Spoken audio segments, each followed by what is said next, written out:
Apocalipse capítulo 14, a partir do verso 6, diz assim as Escrituras: E vi outro anjo voar pelo meio do céu, e tinha um evangelho eterno para o proclamar aos que habitam sobre a terra, e a toda nação, e tribo, e língua, e povo, dizendo com grande voz: Temei a Deus e dai-lhe glória, porque vinda é a hora do seu juízo, e fazei o quê? Adorai aquele que fez o céu, a terra e o mar, e as fontes das águas. Vamos parar por aqui. Nós acabamos de ler então a primeira mensagem angélica. E as três mensagens angélicas são a mensagem de Deus para este mundo, corrompido pelo pecado. Na verdade, o último convite de Deus a este mundo. E Ele nos escolheu para levarmos essa mensagem ao mundo, certo? E para que possamos levar esta mensagem ao mundo, existe um requisito básico.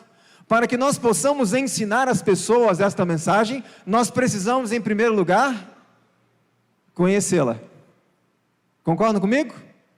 Não apenas conhecê-la, mas precisamos também vivê-la, exemplificá-la, dar testemunho. Porque muitas vezes, quando falamos das três mensagens angélicas, nós somos levados a pensar nas pessoas aí do mundo, as pessoas aí de fora. Nós temos que levar a mensagem a essas pessoas, isso é verdade. Mas muitas vezes nos esquecemos que essa mensagem não é só para elas. Essa mensagem também é para nós?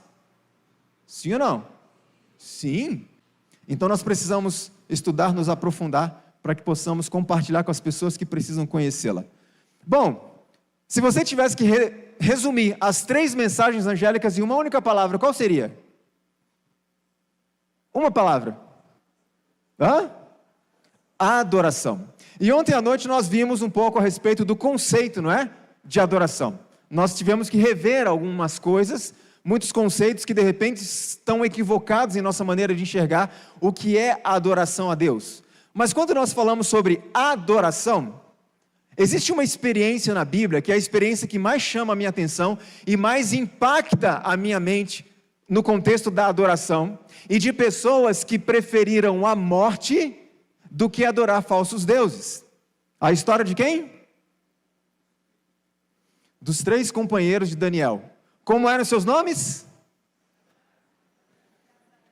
Vamos corrigir isso aqui, tá? Seus nomes eram? Misael, Ananias, Azarias, ok? Vocês vão entender daqui a pouco por que é tão rápido assim para nós falarmos Sadraque, Mesaque e Abednego. Vocês vão entender por que isso. Essa, para mim, é a história mais impactante da Bíblia, no sentido de jovens que escolheram a morte e não adorar falsos deuses. Agora, o que me chama a atenção na vida desses moços é que eles foram trazidos de Israel para a Babilônia, eram jovens distintos, eram adoradores do verdadeiro Deus, aliás, verdadeiros adoradores, eram luzes a brilhar naquela comunidade ou naquela corte babilônica. Vocês concordam comigo?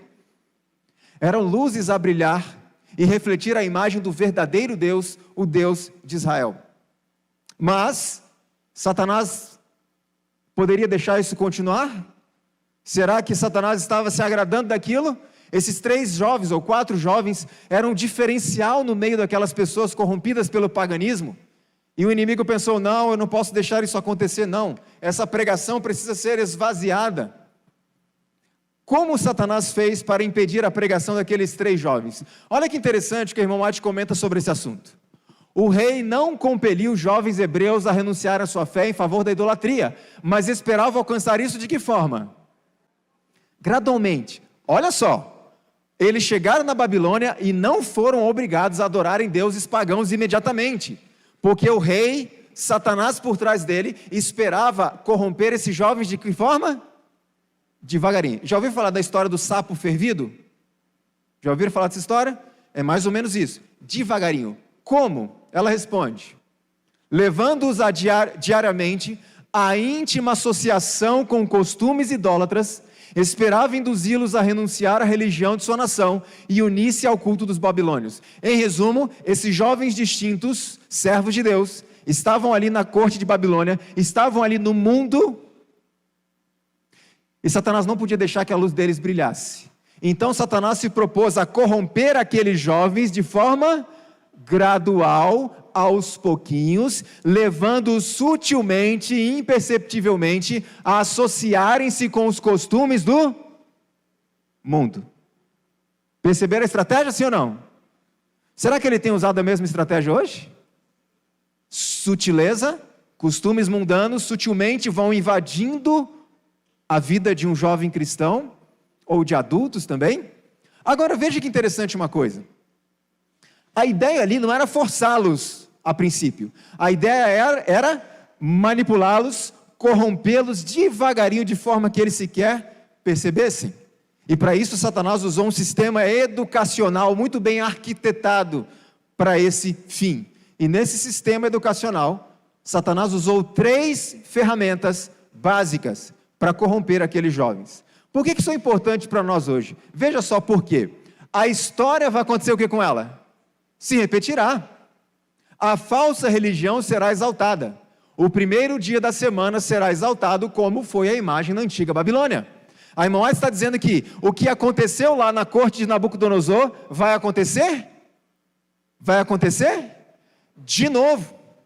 Então, entendendo que Satanás usou algumas estratégias ali para corromper aqueles 3 jovens, significa então que no final dos tempos, ele usará as mesmas estratégias. E eu vou mostrar quais são e vamos ver se ele está usando ou não. A estátua de ouro de Nabucodonosor tem um paralelo direto com uma profecia para o tempo do fim, que é a profecia da lei dominical, que todos nós conhecemos a respeito disso. Como é esse paralelismo? Veja, a estátua de ouro era uma homenagem a quem? A quem? Ao rei da Babilônia, Nabucodonosor, que estava se colocando no lugar e desafiando a autoridade de quem? De Deus. A lei dominical será uma homenagem a quem? A quem? Quem é a Babilônia? Quem é a besta? Os irmãos estão tímidos ou estão com medo de dizer?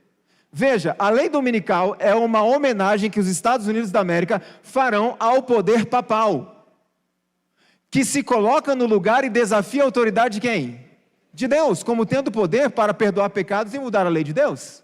Todos nós conhecemos isso. Aliás, não precisa ter medo de dizer isso, porque não é por acaso que muitos no passado deram suas vidas e foram conhecidos como protestantes. Protestavam contra os erros do poder papal. Irmãos, me entristece muito perceber que hoje parece que nós temos medo de protestar. O que está acontecendo conosco? Lembrando sempre que Deus tem filhos fiéis, verdadeiros e sinceros nessas igrejas, sim ou não? E lembrando também que muitos adventistas se perderão, sim ou não? Então a questão aqui não é pessoal, é uma questão de sistema religioso que tem enganado as pessoas. E nós precisamos, aliás, nós fomos chamados por Deus para abrir os olhos das pessoas em relação a isso, com muito respeito a elas, com muito amor, mas com firmeza. Não tenha medo de dizer, porque isso vai salvar a vida delas. Então é uma homenagem ao poder papal. Por isso a serva do Sr. Ellen White diz, o que aconteceu lá vai acontecer de novo. E aí a pergunta que a gente faz é, quais foram os elementos que Satanás usou para tentar corromper esses 4 jovens cristãos, esses jovens verdadeiros adoradores do servo, do Deus vivo, do Deus de Israel? Vamos ver qual foi o primeiro elemento? Me permita projetar o texto bíblico aqui para a gente poder ganhar tempo, tá bom? Veja o que a Bíblia diz a respeito disso. Entre eles se achavam dos filhos de Israel, Daniel, Ananias, Misael e Azarias. E o chefe dos eunucos fez o que com eles? Por que colocar outros nomes? Olha que impressionante, quando você olha para os nomes hebraicos ou hebreus desses 4 jovens, esses nomes tinham significados, certo? E o que esses nomes deles significavam? Eram atributos do Deus verdadeiro, Deus de Israel. Então, quando aqueles nomes eram pronunciados na Babilônia, muitos se aproximavam deles e falavam, vem cá, o que significa esse nome? E eles então pregavam sobre o Deus de Israel, e da próxima vez que aquele nome fosse pronunciado, as pessoas já sabiam do que estava dizendo. Ou seja, chamar esses 4 jovens pelo nome era pregar a respeito de Deus, sim ou não? É claro que o diabo não podia deixar isso acontecer. Muda o nome deles. E foi dado nomes a eles que são atributos de deuses pagãos. Sadraque, Mesaque e Abdenego. O nome de um israelita naquele tempo, muitas vezes, ou geralmente, ou sempre, era uma representação do seu caráter. Querem ver que coisa impressionante? Jacó, o enganador, ele teve um encontro com Deus, passou uma noite inteira em luta com Deus. Quando Deus ia deixá-lo, ele disse: não, o senhor não vai se o senhor não me abençoar. Deus então perguntou o que para ele? Qual que é seu nome? Não foi isso? O que Deus queria com Jacó? Que ele reconhecesse qual era o quê?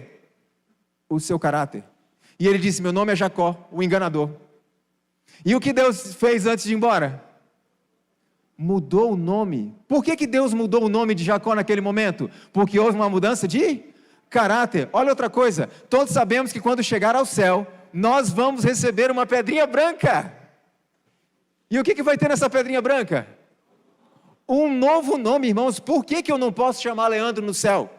Por que eu vou receber um novo nome? Porque eu terei ali um novo caráter. Detalhe, esse caráter formado, forjado, moldado quando?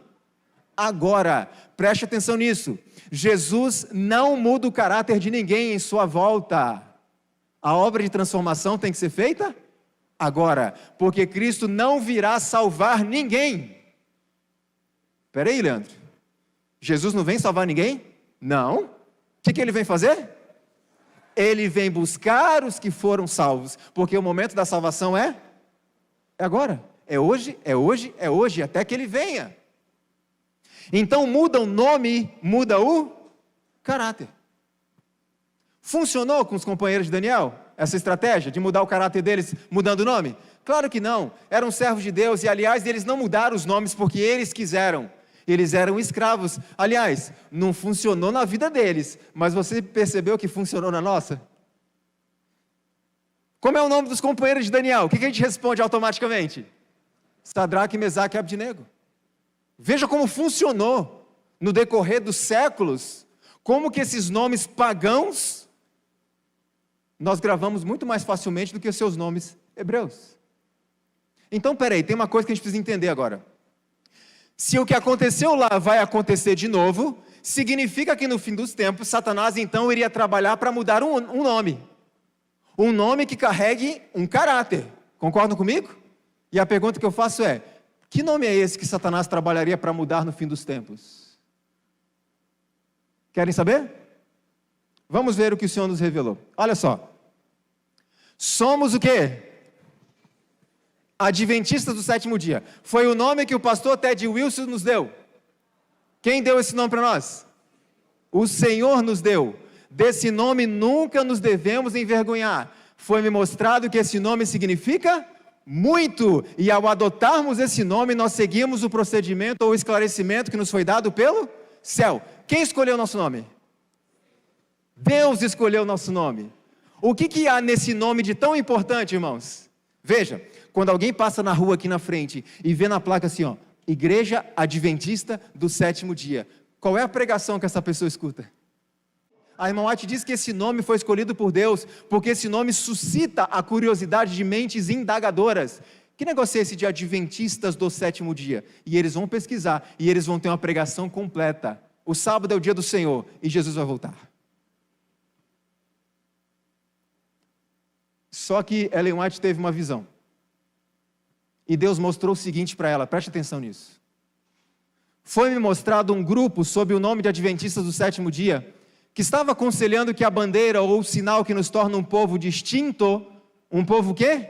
Distinto, não devia ser tão chocantemente defendida, pois pretendiam não ser o melhor método para obter êxito para as nossas instituições. O Senhor mostrou à sua serva que no final dos tempos, Satanás iria trabalhar para mudar qual nome? O nome da igreja. E pessoas surgiriam dizendo assim, não usa esse nome não, para a gente poder quebrar preconceitos. Se a gente usar esse nome, as pessoas vão se afastar, vão afugentar as pessoas, elas não vão querer conhecer essa igreja. Irmãos, vamos ser sinceros, quem nos deu esse nome? Qual nome é melhor do que esse? Quem é mais sábio do que Cristo? E muitas vezes nós somos arrogantes.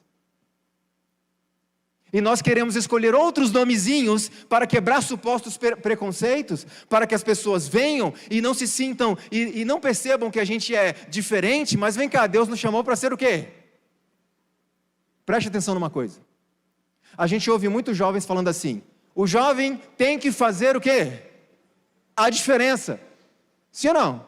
E jovem tem que fazer a diferença, irmãos? Claro. Mas grava a frase que eu vou te dizer, leve isso para sua casa e para sua vida. Ser igual não faz diferença. Esta bandeira distintiva deve ser levada pelo mundo até o fim do tempo da graça, porque o tempo de graça acabou, a nossa missão como igreja também acabou. Ela diz mais, vi alguns estendendo as mãos para remover a bandeira e obscurecer-lhe a significação, pessoas que defendem a ideia de que o nome da igreja não deve ser usado, usa qualquer outro nome para atrair as pessoas. Ninguém é mais sábio do que Deus. Se Ele escolheu esse nome, é esse nome que devemos usar. Sabe por quê? Preste atenção nisso daqui. O nome adventista do sétimo dia exibe o verdadeiro caráter da nossa fé. Muda o nome, muda o quê? Muda o caráter. Muda o perfil, muda a identidade. Não toque nesse nome. É o nome que foi dado por Deus. E é este nome que Ele quer que a gente leve sobre nós até o fim do tempo de graça. Então essa estratégia não deu certo com os companheiros de Daniel. Satanás partiu então para o segundo elemento. E a Bíblia declara assim, determinou-lhes o rei a ração diária das finas iguarias da mesa real. Qual foi o segundo ponto que Satanás tentou tocar na vida dos meninos? A alimentação. Será que ele faria o mesmo no fim dos tempos? Satanás sabe que aquilo que a gente ingere, seja bebida, seja comida, tem uma influência direta no nosso córtex pré-frontal, que é o único lugar onde Deus consegue se comunicar com o ser humano. E o inimigo quer quebrar esta conexão. E ele usa música, ele usa mídia, ele usa alimentação, para então quebrar a nossa conexão e prejudicar o córtex pré-frontal. De tal forma que a gente possa até ouvir a voz de Deus, mas a gente não entende nada. Porque aqui está o discernimento. Olha que interessante, vou compartilhar com vocês um único texto sobre isso. A reforma de saúde, que vai muito além de alimentação, são 8 pontos. É um ramo da grande obra que deve preparar um povo para a vinda do Senhor. Ela se acha tão ligada à terceira mensagem angélica, como as mãos o estão com o corpo. Ou seja, alimentação, saúde em geral, o cuidado com a nossa saúde, e isso também é adoração. Se Deus pediu, eu faço. Para ser salvo? Não. Por gratidão, por já ter recebido a salvação. Lembre-se de uma coisa, o povo de Israel recebeu as leis de Deus antes ou depois da libertação do Egito? Antes ou depois? Depois de libertos do Egito, certo? Estou falando naquele contexto ali. O que isso significa para nós? Significa que não guardamos a lei de Deus para sermos libertos. Nós guardamos a lei de Deus porque fomos libertos. E essa é a nossa forma de manifestar a nossa gratidão, o nosso amor por Deus. Por isso Jesus disse, se vocês me amam, vocês vão guardar os meus mandamentos. É uma demonstração de amor. Então, irmãos, eu faço um apelo a esta igreja. Leve a sério a reforma de saúde. Mas o outro apelo que eu faço é, não seja um cristão chato. Entenderam o recado? Sim ou não? Eu costumo dizer muitas vezes que muito mais pessoas seriam, por exemplo, vegetarianos estritos, se não fossem alguns vegetarianos. Vocês concordam comigo? Eu sou vegetariano estrito há muito tempo, mas eu reconheço que muitas vezes, e eu tenho que cuidar de mim mesmo, porque eu posso ser uma dessas pessoas, eu afasto pessoas das reformas que Deus pediu por causa do meu temperamento. Sim ou não? Então os frutos do Espírito são de suma importância para todos nós. Bom, então não deu certo, porque os jovens, preste atenção nessa frase, os jovens preferiram morrer do que comer. E aí quando você entende que aqueles 4 jovens preferiram morrer do que comer, qual desculpa que sobra para mim e para você? Para dizer, não, mas Senhor, é muito difícil isso aqui para mim. Veja, eles preferiram a morte do que comer o que Cristo pediu para não comer. Então não deu certo e Satanás foi usar o último elemento para tentar corromper a mente e o córtex daqueles jovens. Qual foi? A Bíblia diz, no momento em que ouvirdes o som de toda sorte de música, vos prostrareis e adorareis a imagem de ouro. Quando eu li esse texto pela primeira vez, ou as primeiras vezes, eu pensei assim, a música ali era só um sinal para que todos pudessem se ajoelhar juntos diante da estátua. Mas eu percebi que não era só isso. Olha qual era a intenção. Forçar, obrigar, coagir é o último recurso de toda falsa religião. A princípio, será tentada a linguagem da atração, como o rei de Babilônia tentou, usando o poder da música. Qual era a intenção de Nabucodonosor ali, além de dar um sinal para que todos se ajoelhassem ao mesmo tempo? Era induzi-los a se ajoelharem, usando o poder da música para entorpecer o córtex pré-frontal e tirar o discernimento moral das pessoas. Você já parou para pensar, por que quando alguém está assistindo um filme, e naquele filme existe uma pessoa que mata a outra, aliás, alguém aqui já comemorou assassinato assistindo filme? Alguém aqui já comemorou um adultério assistindo um filme? Sim ou não? Por que isso?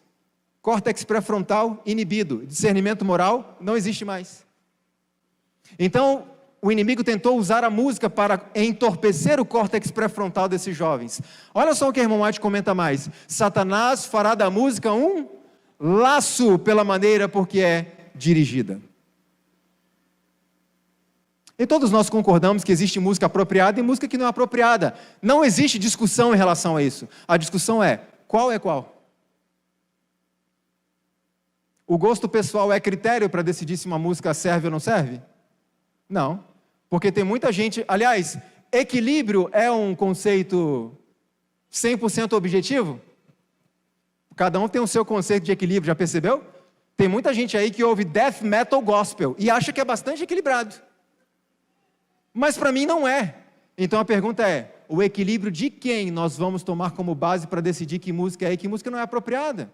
E eu nem estou falando o que é música certa e o que é música errada.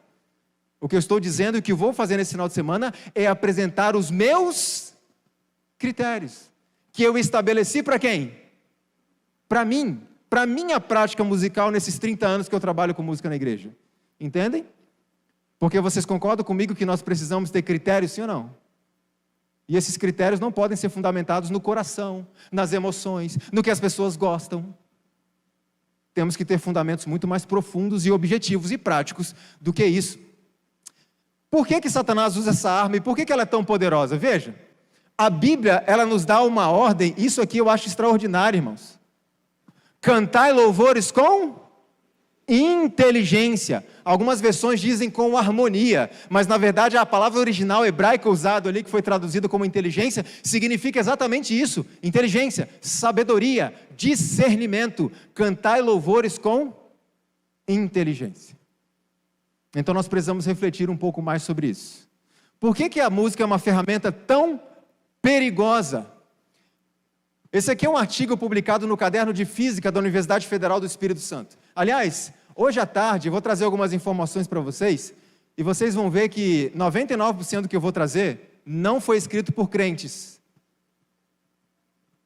Para vocês verem que a questão da música é uma problemática já que causa preocupações até à academia. E eu vou mostrar para vocês como pessoas do meio secular, cientistas, doutores, etc., estão muito preocupados com essa questão. E eu pergunto, e o povo de Deus? Porque nós fomos chamados para ser cabeça, e não o quê? Cauda. E eu me preocupo porque às vezes parece que a gente está virando cauda, porque muitas vezes parece que nós não estamos dando o exemplo para as pessoas aí de fora. Parece que muitas vezes nós é que estamos copiando o exemplo delas para parecer atraentes a elas. Nós temos que ser cabeça. Eles têm que nos imitar. e não o contrário. Concordam comigo? Sim ou não? Então veja que foi publicado no Caderno de Física. Aliás, qual é o assunto desse artigo? Física. Como eu disse ontem, a física do som afeta a fisiologia do corpo. Veja o que é dito ali.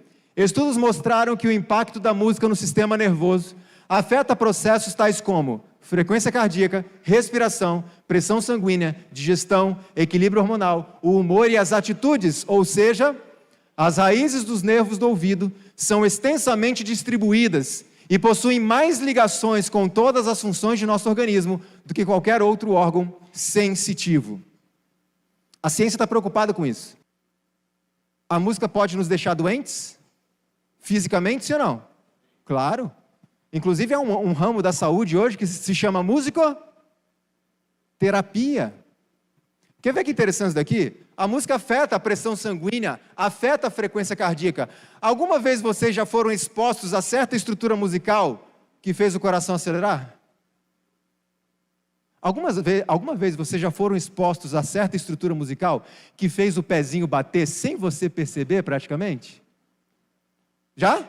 Passaram por isso? Isso é quase involuntário, porque essa é uma reação da nossa fisiologia a determinadas estruturas musicais que estocam energia nos músculos e fazem com que eles se contraiam. Qual é o resultado disso? Movimentação física, quase involuntária.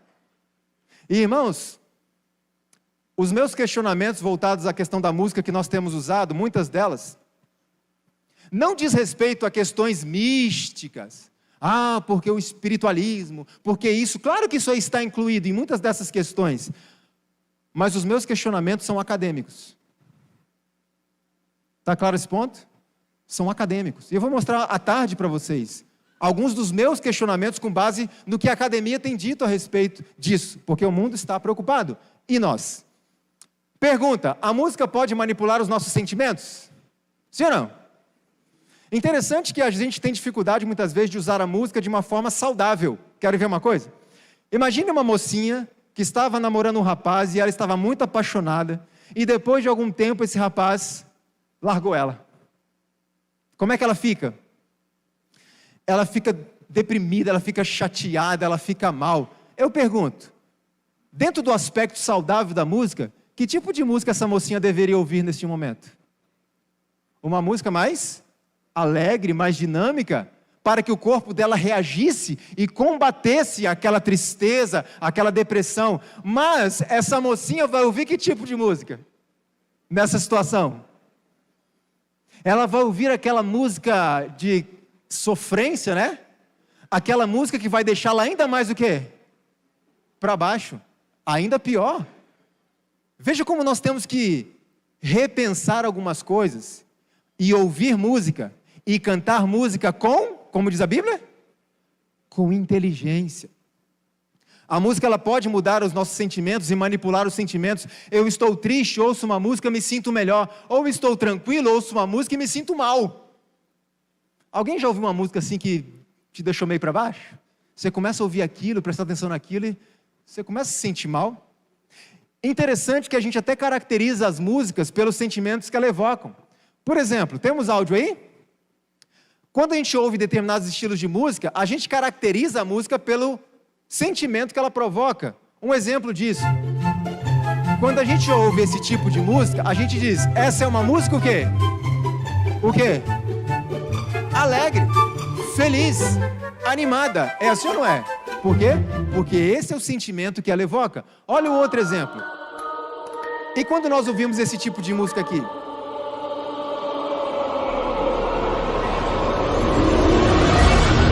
Qual que é o sentimento? Suspense. A gente tem a sensação de que alguma coisa vai acontecer. Agora, e esse outro tipo aqui? Que tipo de sentimento essa música evoca?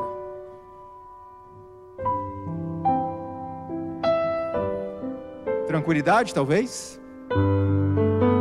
Paz? Conforto, como? Solenidade, talvez serenidade, calma. A própria música original, ela tem como título, realmente, paz. É de paz que ela está falando. Olha o que nós vimos aqui.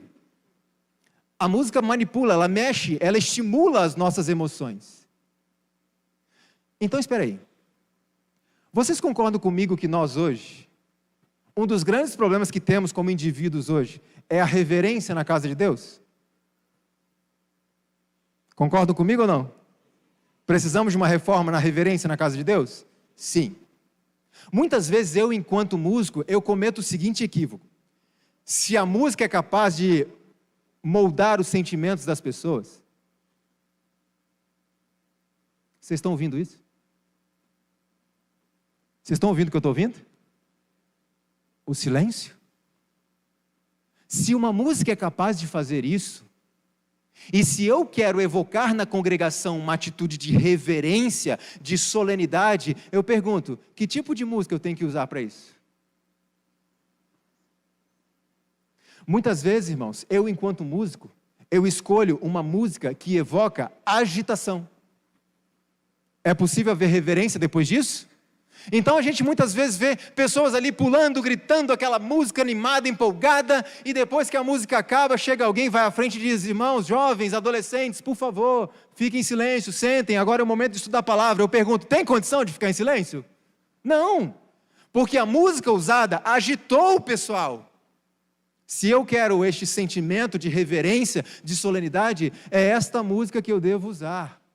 E solenidade não é uma música sempre tranquilinha. Pode haver música alegre e solene ao mesmo tempo? Claro que pode. O problema é que nós não estamos sabendo muitas vezes reconhecer o limite da alegria para a excitação. E aí depois disso, não adianta pedir reverência. Não tem como, porque nós provocamos a irreverência. Então a música ela manipula os nossos sentimentos e a Bíblia confirma isso. Porque Saul, quando estava muito nervoso, muito bravo, muito irado, possuído por demônios, diziam a ele assim, chama Davi, pede para Davi tocar uma música para você. E a Bíblia diz assim, quando o espírito mau vinha sobre Saul, Davi tomava a harpa e a tocava com a sua mão. Então Saul sentiu o quê? Alívio. Então a música pode mudar o meu sentimento, sim ou não? Aliás, falando de Saul, olha só o que a irmã White comenta a respeito dele. A influência dos sublimes acordes da música que Saul escutava desvanecia a melancolia que estava sobre ele e levava sua mente excitada a um estado mais feliz e racional. Então a música pode levar a minha mente a um estado de maior racionalidade e discernimento? Sim. A música também pode tirar a minha mente desse estado de discernimento e racionalidade? Sim, ao ponto de muitas vezes eu estar cantando músicas e dizendo glórias a Deus, aleluia e amém, e a letra da música é antibíblica. E ninguém percebeu. Cantai louvores, diz o Senhor, com inteligência. Nós precisamos pensar mais e sentir menos. Não é pecado sentir, tá, irmãos? As emoções Deus criou. Se você se emociona e chora com uma bela música, isso é natural. Agora, sempre que seja uma emoção subjugada pela razão. Eu me emociono porque eu compreendi. Mas quando as emoções dominam, a razão vai embora. E aí você pode colocar qualquer letra, que ninguém percebe o que está cantando. Isso é extremamente sério. Esse aqui é o Dr. Norman Weinberger. Ele é um PhD na área de psicologia. Olha só o que ele diz a respeito disso. A música pode rápida e poderosamente definir humores de uma maneira não tão facilmente alcançada por outros meios.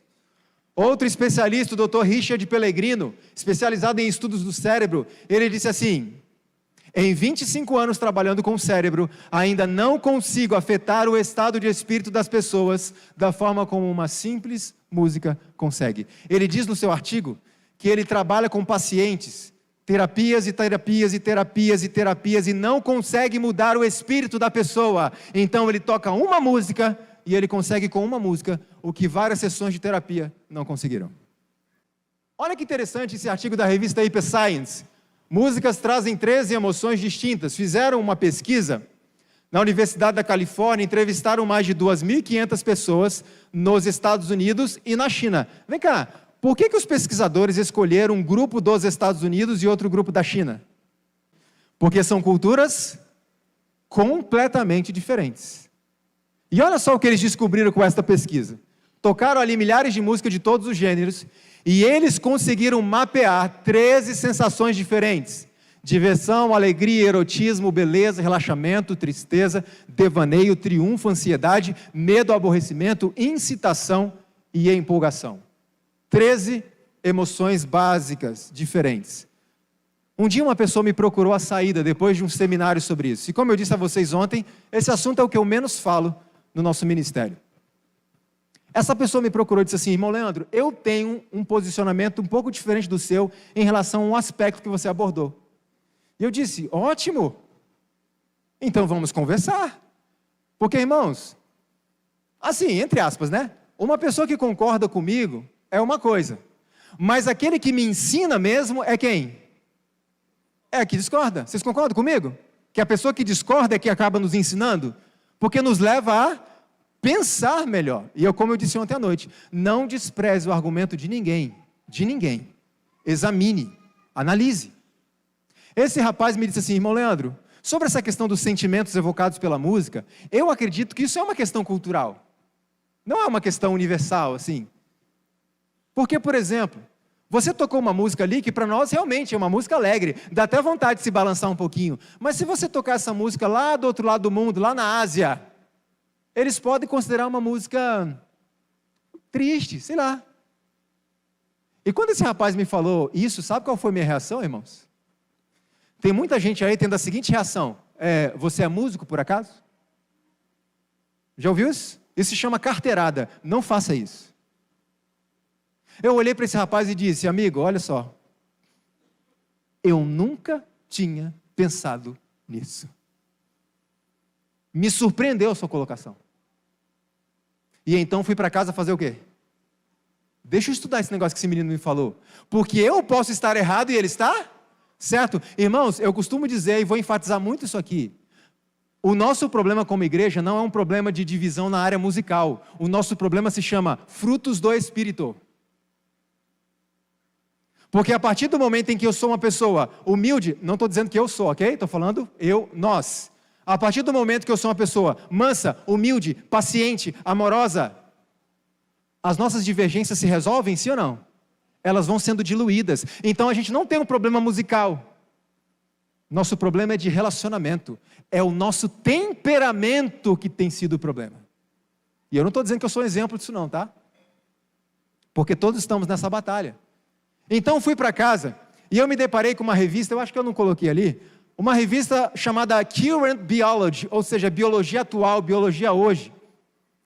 Cientistas fizeram uma pesquisa, se eu não me engano eram antropólogos, alguma coisa assim. Eles foram até Camarões, na África, e escolheram uma tribo primitiva chamada Mafa. Por que escolheram uma tribo primitiva para a pesquisa? Porque era uma tribo que não tinha contato com o Ocidente, com a cultura ocidental ou com a música ocidental. Eles então tocaram alguns estilos musicais daqui, desse lado do mundo, e disseram a eles: mostra pra gente aqui por essas fotos, qual é o sentimento que essas músicas trazem para vocês. Veja, pessoas que não tinham tido contato com a música ocidental. O resultado dessa pesquisa, quem quiser a pesquisa na íntegra, eu mando para vocês o artigo completo da revista, mas foi publicado no Brasil na revista Ciência Hoje. E eles descobriram por essas pesquisas que as emoções básicas evocadas pela música são universais e não dependem de influências da cultura. Porque essas emoções, em essência, elas são provocadas por reações fisiológicas. E a nossa fisiologia muda de país para país? Não. Agora, tem uma coisa interessante aqui.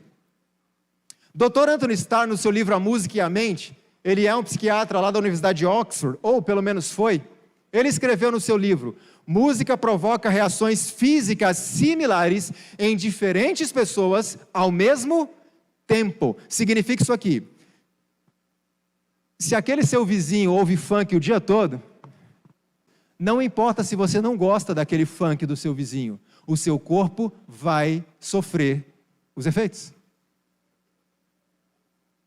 Vai sofrer os efeitos do mesmo jeito. É por isso que uma das mensagens de Deus para o seu povo é que se afastem de onde? Das grandes cidades. Se afastem para viver. Vivam fora, mas venham para fazer o quê nas grandes cidades? Para pregar o evangelho. Não é mosteiro, tá? Para ir lá para o campo, ficar lá meditando. Não, não, não. É para se preparar, ter um convívio maior com Deus, mais próximo, mais íntimo, para que possamos continuar fazendo o nosso trabalho de pregação do evangelho, inclusive nas cidades. Então não é uma questão cultural, porque nós somos afetados por isso. Mas Hollywood já sabia disso, que as emoções básicas são universais. Tanto que Hollywood produz filmes, e nos filmes tem uma coisa chamada trilha sonora. Pergunta: Hollywood distribui os filmes para todo mundo? Para o planeta inteiro? Sim. Ele muda a trilha sonora dependendo do país para onde vai o filme? Dependendo da cultura? Não, é a mesma trilha sonora. E aí eu pergunto para vocês, para que serve trilha sonora? Você já se perguntou? Por que filme tem que ter uma música por trás? Para que serve? Duas coisas: provocar emoções ou potencializar as emoções que você já sente. Querem ver um exemplo? Dá uma olhadinha nesse filme. Missão Impossível. Olha um homem subindo no prédio. Ok, nada demais. Um homem subindo no prédio. Alguma emoção olhando essa cena de um homem subindo no prédio? Não muita. Mas e se você ouvir ou olhar para essa cena dessa forma?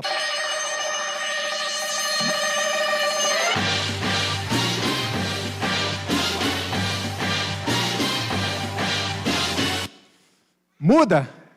Muda ou não muda a cena? Então agora você sentiu a emoção ali daquele rapaz subindo aquele prédio alto, que coisa perigosa, que coisa terrível. Olha só outro exemplo. Essa é a imagem de um soldado asiático. Não sei exatamente qual é o contexto da foto, mas o fato, eu não sei se dá para perceber ali de trás. Vocês veem que os olhos dele estão cheios de lágrima? E uma lágrima acabou escorrendo aqui, ó. É uma cena emocionante? Dá vontade de chorar? Muitas vezes, dá. Então veja, Hollywood sabe disso. A música, ela manipula os sentimentos das pessoas. Agora, a música pode manipular os nossos pensamentos? A música pode me fazer pensar em algo que eu nem estou querendo pensar? Sim ou não? Sim. A música pode me fazer lembrar da cena de um filme? A música, por exemplo, que eu estou escutando pode me fazer lembrar do Shrek. Esse é outro assunto, tá? Uma outra oportunidade. Olha como a música mexe com os nossos pensamentos e nos faz lembrar de coisas que a gente talvez nem queira lembrar. Porque a música, ela tem um poder coercitivo. Ela não pede licença. Olha que interessante isso daqui.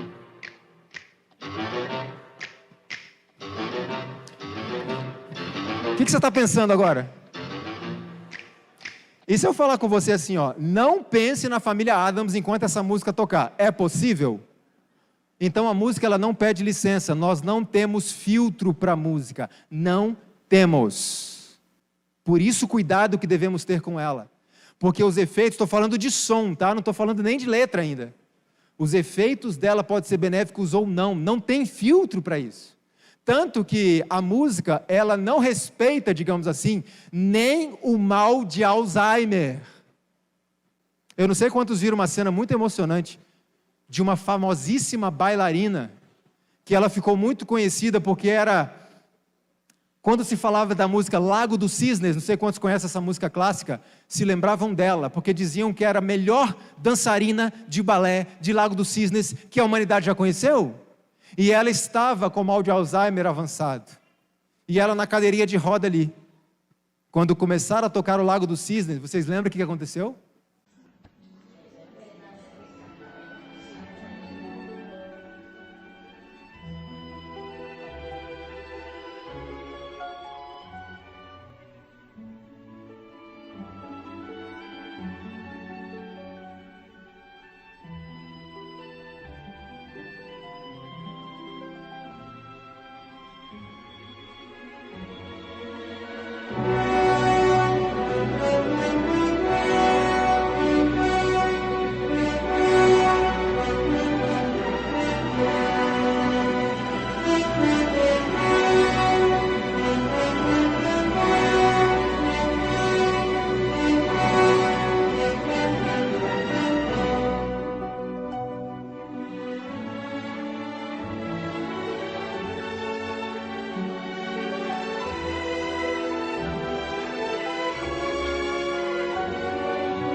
a música não pede licença, irmãos. A gente tem que tomar cuidado com a música que escuta. O que vocês lembram agora? Olha só.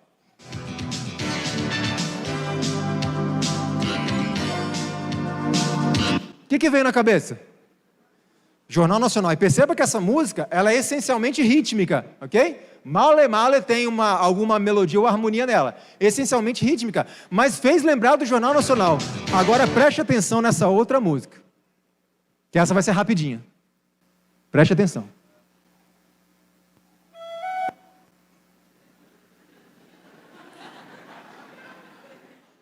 Como assim? Eu não toquei nem 2 segundos. Vocês percebem o poder que isso tem? 1,5 segundos da música, o teu cérebro imediatamente já foi levado ao Titanic. Olha o poder que isso tem. Por que isso é importante para nós? Porque nós temos que cuidar com a música que ouvimos e com a música que executamos na igreja, para que a música que escutamos na igreja não faça pessoas lembrarem de algo que não devem lembrar. É claro, irmãos, que o pensamento é uma questão cultural, tá bom? Por quê? Eu toquei aquela música. Uma pessoa da tribo Mafa de Camarões que nunca ouviu falar de família Addams, vai lembrar do quê? De nada. Então isso é cultural. Para a gente entender a relação de pensamentos e sentimentos, cultural e universal, é assim. Quando você brasileiro ouve um samba, você lembra do quê? Lembra do quê? Carnaval, certo? Mas e o pessoal da tribo Mafa de Camarões vai lembrar do quê? De nada. Mas para ambas as culturas é uma música alegre. Entenderam? Então o aspecto do sentimento é universal. O aspecto do pensamento é cultural. Então nós temos que cuidar com a música que nós escolhemos na igreja. Quantos aqui conhecem o documento oficial da Divisão Sul-Americana Filosofia Adventista com relação à música?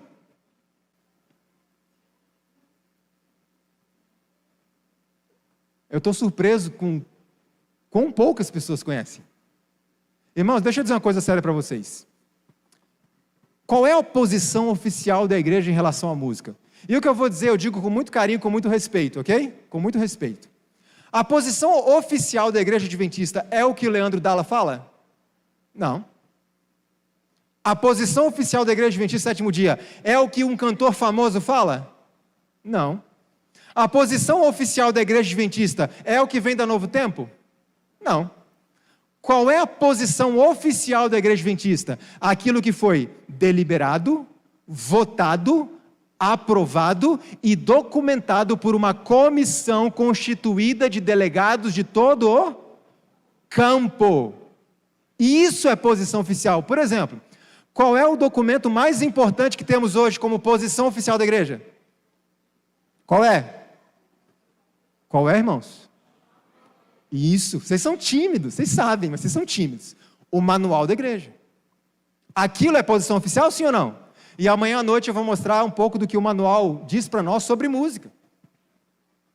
Porque hoje vivemos uma inversão de valores tão perigosa, que quando uma pessoa diz, olha, essa música aqui nós não vamos usar, porque está em contradição com a página 154 do manual da igreja. Essa pessoa que está defendendo o manual da igreja é considerado o inimigo da igreja.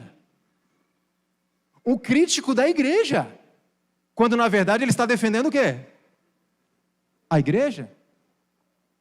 Em 2004, a Divisão Sul-Americana votou um documento de filosofia em relação à música. E em todas as igrejas por onde eu passo, pouquíssimos ouviram falar desse documento. É por isso que nós somos levados a pensar que a posição da igreja é o quê? É que o cantor XYZ falam e fazem. Estudem esse documento, está no site lá, gratuitamente. No contexto que estamos falando, olha o que o documento diz. A música sacra não deve evocar associações seculares. Isso é posição oficial da igreja. Então a música mexe com os pensamentos, ela mexe com os sentimentos. Por que isso é importante para nós? Porque os pensamentos e os sentimentos combinados constituem o quê? A música que nós ouvimos molda o nosso caráter.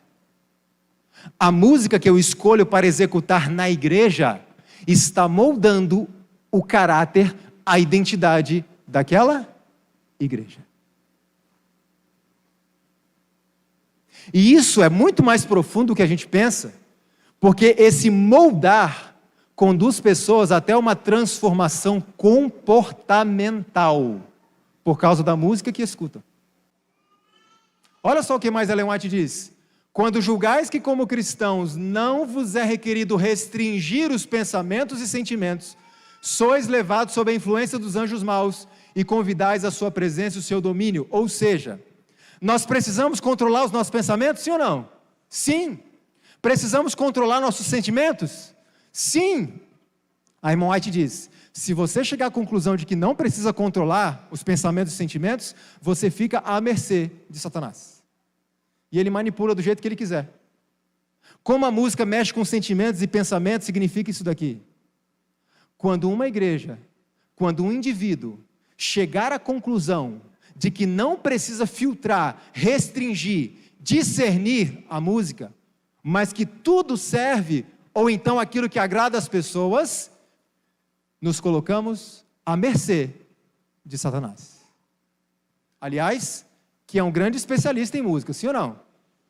Satanás dirigiu o coro do céu. Olha que interessante no livro A História da Música Ocidental, desses dois escritores e professores universitários, e músicos também. Se alguém escuta o tipo errado de música, se tornará o tipo errado de pessoa. Existe um grande filósofo, que agora eu não lembro exatamente o nome dele, alguns dizem que é Platão, outros dizem que é, enfim, mas a frase é o que importa, e ele disse assim, deixe-me fazer as músicas de uma nação, e não me importa quem faz as suas leis, porque a música tem o poder de fazer as pessoas quebrarem os regulamentos, sim ou não? Tem, e muitas vezes isso acontece muito rapidamente. Documento oficial da igreja, divisão sul-americana, a música não é moral nem espiritualmente neutra, não é, essa é a posição oficial da igreja. Vocês que têm qualquer parte a desempenhar na igreja de Deus, certifique-se de que estão agindo de que forma? Sabiamente ao alimentarem um rebanho de Deus, pois a prosperidade desse rebanho, a prosperidade da igreja, depende muito da qualidade da comida que a igreja está recebendo. Deixa eu colocar um peso na equipe de música dessa igreja.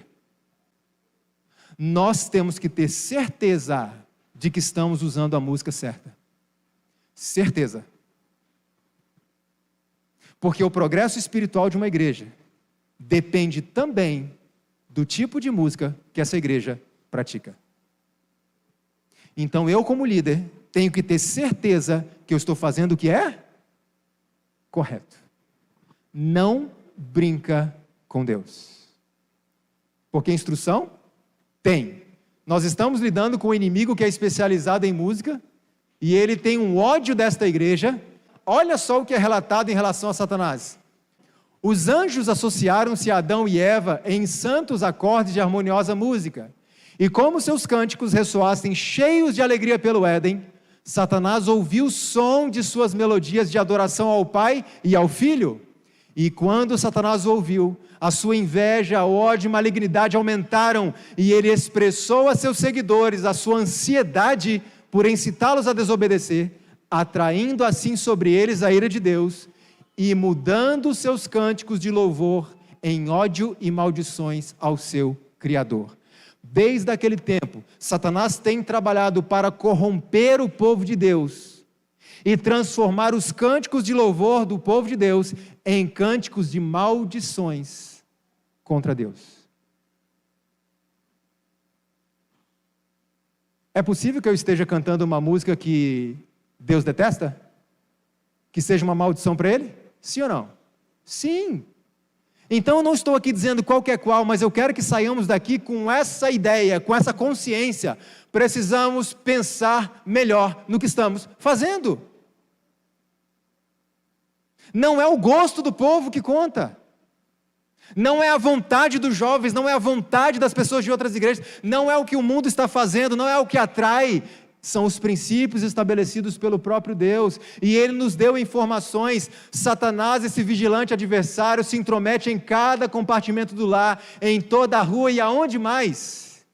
Nas igrejas. Qual é o seu objetivo? Confundindo, enganando, seduzindo, arruinando por toda parte a mente e o corpo de homens, mulheres e crianças. Então, Deus deixou a gente aqui largado? diante de um inimigo tão poderoso? Claro que não. Veja, Satanás fará da música um laço. Ellen White está falando de que assunto? De que assunto? De música. Mas Deus convida seu povo que tem a luz diante de si na palavra e nos testemunhos. A luz em relação ao que ela está falando? A música. Deus convida o seu povo a ler e considerar e dar ouvidos, porque instruções claras e definidas a respeito de música têm sido dadas a fim de apenas os músicos especializados compreenderem. É isso que está dizendo aí? Irmãos, deixa eu dizer uma coisa importante para vocês. 2 livros escritos sobre o assunto, totalizando mais de 500 páginas.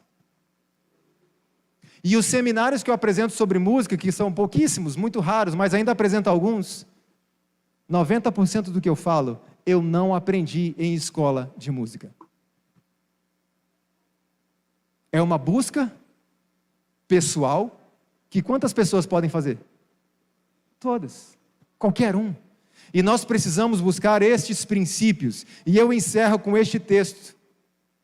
Precisamos cantar louvores com inteligência.